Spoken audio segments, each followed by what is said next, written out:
Welcome to today's Explainer. We spend all day staring at our favorite devices, but have you ever stopped to wonder what actual physical magic makes them tick? Well, today we are demystifying a concept called VLSI. And don't worry if you've never taken a single electronics class in your life. By the time we wrap up, you're going to totally understand the core technology that's literally powering our modern world. Okay, let's just dive right into this by looking at your own daily life. Think about the smartphone you might literally be holding right now, and the laptop sitting on your desk. What do they actually have in common? On the surface, they look pretty different, they do different things, and they're probably made by totally different companies. But beneath all that glass and metal, they share a fundamental secret. They are both speaking the exact same technological language, and they're driven by the exact same microscopic components. And honestly, it goes way beyond just your phone and your computer. Think about smart TVs, the car you drove today, life-saving medical devices, even that smartwatch on your wrist.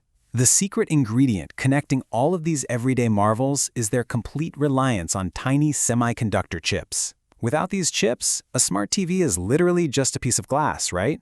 And a modern car, just a heavy metal box. These chips are the true brains of the entire operation. So I want you to metaphorically crack open your phone right now. Let's zoom all the way in. Past the battery, past the screen, right down to the actual materials that make the magic happen. We hear the term semiconductor chips thrown around all the time, but to really understand them, we have to start with the most basic question. What exactly is a semiconductor? Well, a semiconductor is exactly what it sounds like. It semiconducts. It's a material that has its conductivity perfectly balanced right between a conductor and an insulator. It doesn't just let electricity flow freely all the time, but it definitely doesn't block it completely either. It sits right in this magical middle ground. And that middle ground is exactly what gives us the power to actually control electricity rather than just letting it run wild. To really wrap our heads around that middle ground, let's look at the extremes for a second. On one side, we have a pure conductor, like copper. Copper is like a wide-open highway for electricity. It just lets the current flow effortlessly. That is exactly why your charging cables are full of copper wires. Now on the flip side, we have an insulator, like rubber. Rubber is basically a brick wall. It completely stops the current dead in its tracks. That's why that same copper wire is wrapped in rubber so you don't get a shock.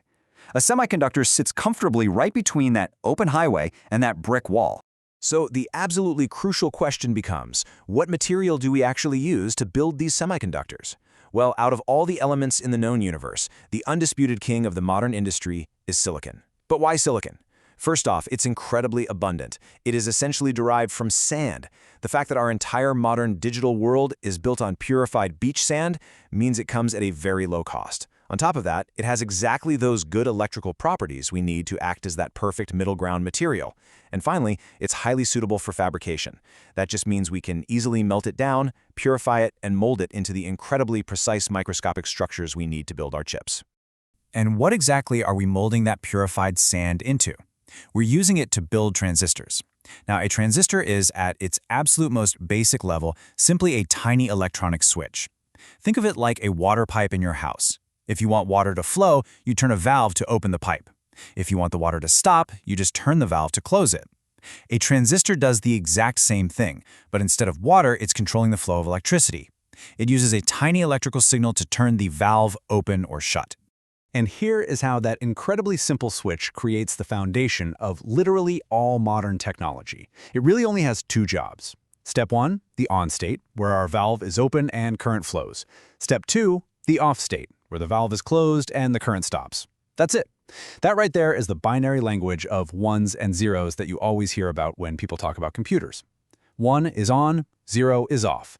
Every single text message you send, every video you stream, every complex calculation your laptop ever does is ultimately just millions of these tiny switches rapidly turning on and off. Now in isolation, a single switch turning on and off, not all that impressive. The true magic happens through multiplication. We don't just put one transistor in a phone. We take this single fundamental building block and we multiply it by millions, actually billions. Millions of these tiny switches are wired together to form what we call an integrated circuit. When they work together in these massive, complex grids, that's when they can process incredibly complex logic and memory. But you might be wondering, if there are literally billions of these switches inside the phone you're holding right now, they must be impossibly small, right? How in the world did we get from normal-sized electronics down to a microscopic scale? The evolution of electronics is honestly one of the greatest engineering stories in human history. So let's take a quick flashback to see how engineers managed to fit so much incredible power right into our pockets. Way back in Era 1, we didn't have tiny silicon switches at all. We used vacuum tubes. These were giant, fragile glass bulbs that got incredibly hot. In fact, they got so hot they actually attracted literal moths, which is exactly where the term computer bug comes from. Crazy, right? An early computer using vacuum tubes literally took up an entire room. Then came Era 2, the invention of the actual standalone transistor, which was way smaller, faster, and far more reliable. But soon, wiring thousands of individual transistors together just became too complicated. So, in Era 3, engineers created integrated circuits, combining multiple components onto a single, flat piece of silicon. And finally, we arrive at Era 4, VLSI chips, where we learned how to pack not just a few, but billions of transistors onto a surface the size of your fingernail. And that brings us perfectly to the core term of our explainer today, VLSI. It stands for Very Large Scale Integration. It's precisely defined as the process of integrating millions or billions of transistors into a single chip.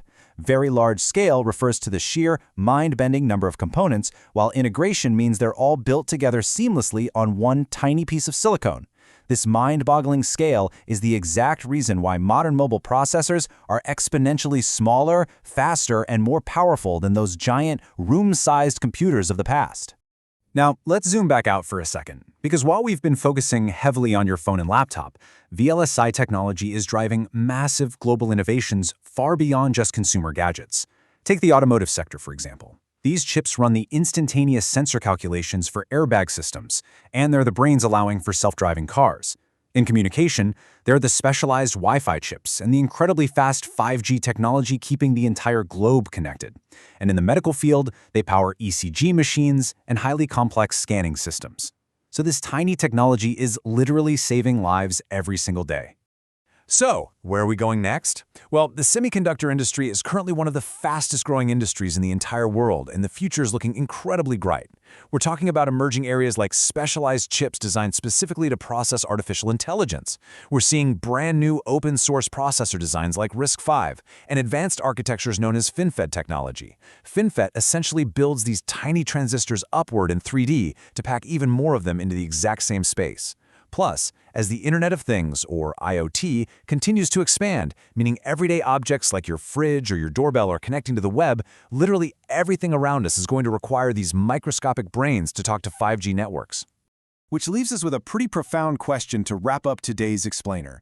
With billions of microscopic transistors already sitting right there in your pocket, acting as perfectly timed electrical valves, what will the next leap in VLSI technology make possible for you? I'd really encourage you to do a little digging today. Look up the specific processor model inside the mobile phone you're holding right now. Find out just how many billions of transistors are sitting right there in the palm of your hand. Thank you so much for joining me on this incredible journey through the magic of VLSI.